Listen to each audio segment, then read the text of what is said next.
Biden's comments came after his running mate, Senator Kamala Harris, said this. A Harris administration together with Joe Biden.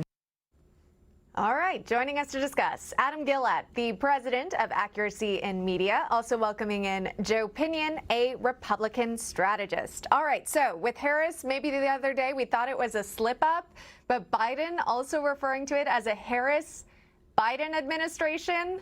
Adam, is this a coincidence? Can it be? I think the Biden candidacy is one elongated slip-up.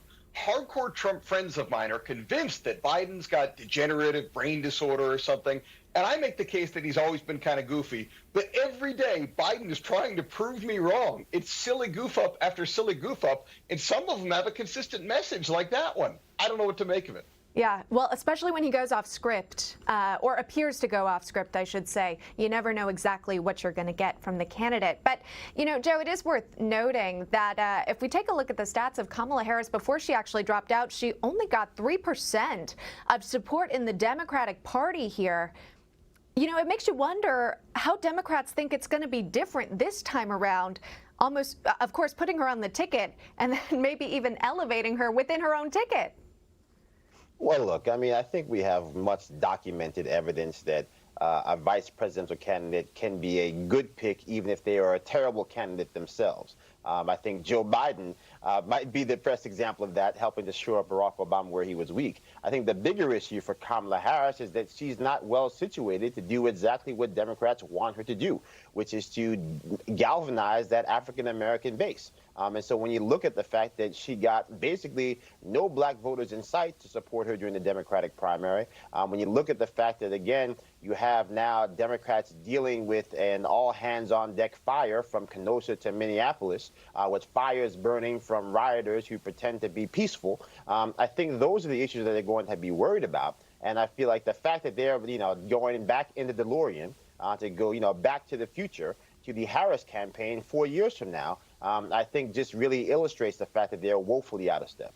We will see if any of those missteps occur again. We'll keep an eye out, see if that phrasing happens. Again, it's Biden-Harris, so it's interesting to note that it happened twice within this past week of the opposite there.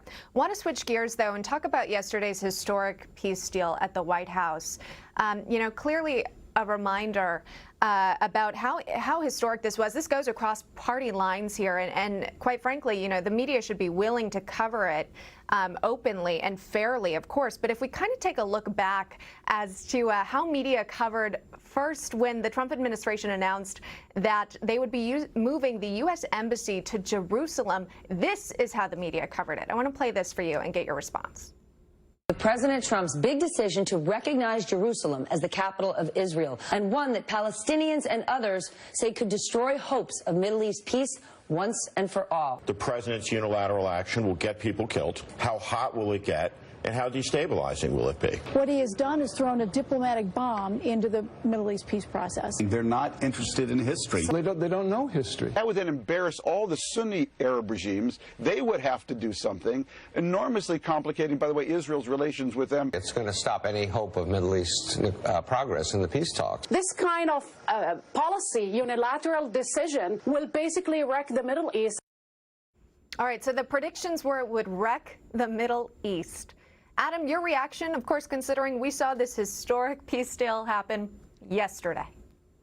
Yeah, it's unbelievable. In 70 years, Israel had gotten relations with 2 countries, and in the past 2 months, they've gotten 2 more. Credit to Donald Trump for helping broker this and make it happen.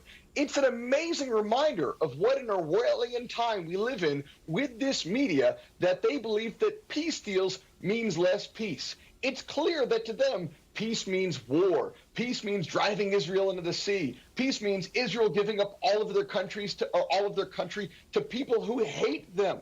For whatever else you want to think about Trump, all of us, particularly Jews like myself, need to be absolutely thrilled with these peace deals.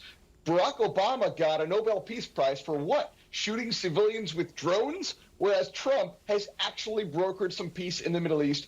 It's fantastic. Yeah, and if you would have been just paying attention to the reports years ago, as we just played that compilation for you, you wouldn't have thought it was possible, Joe, and yet we saw it play out. Should the media own up for their false predictions?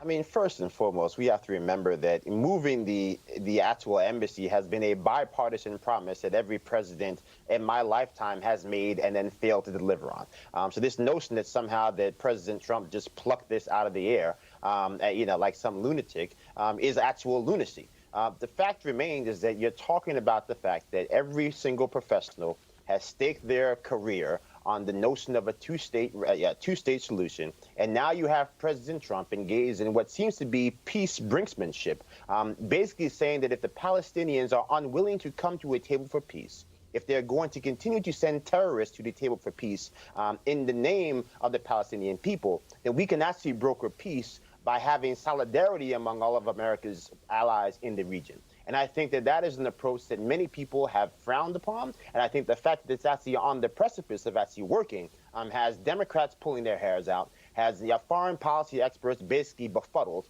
And meanwhile, you can't even get anyone to cover the issue honestly. Yeah, exactly. Well, we're doing our best here at Newsmax. Joe Pinion, Adam Guillette, thank you for joining us and talking about it here on this program. Thank you. President